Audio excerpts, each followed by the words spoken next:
If you have done any welding before, you will know that cleanliness is key for a good weld. Rust, paint, and grease are big no-nos. For TIG, angle grinding and acetone wiping are often required to clean rusty or coated materials. But with a 3-in-1 laser welder, you can simply switch the nozzle and clean the surface before you weld. Now that's true convenience. For shielding gas, TIG welding typically uses high-purity argon, but for laser welding, nitrogen opens up as a viable and more cost-effective option. Oxidization is a nasty thing, so plenty of shielding gas would be used.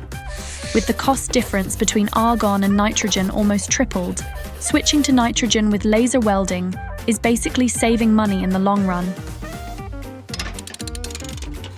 With shielding gas flowing, we can now get to the actual weld.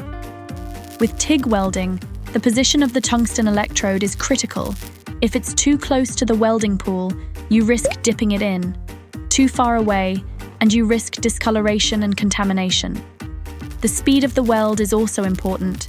Too fast, and it won't penetrate properly. Too slow, and you will nuke the weld. Laser welding is similar in that the positioning of the welder is crucial.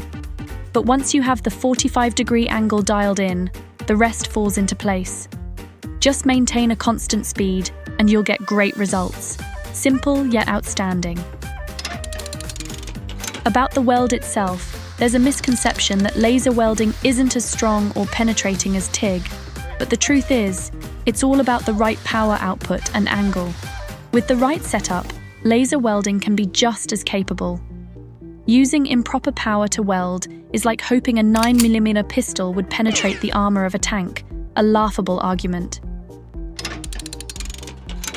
Fun fact, did you know that both TIG and laser welding are non-consumable welding methods?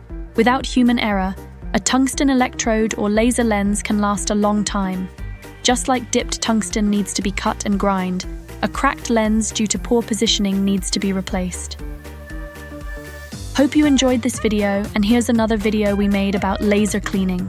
As always, don't forget to leave a like, comment, and subscribe.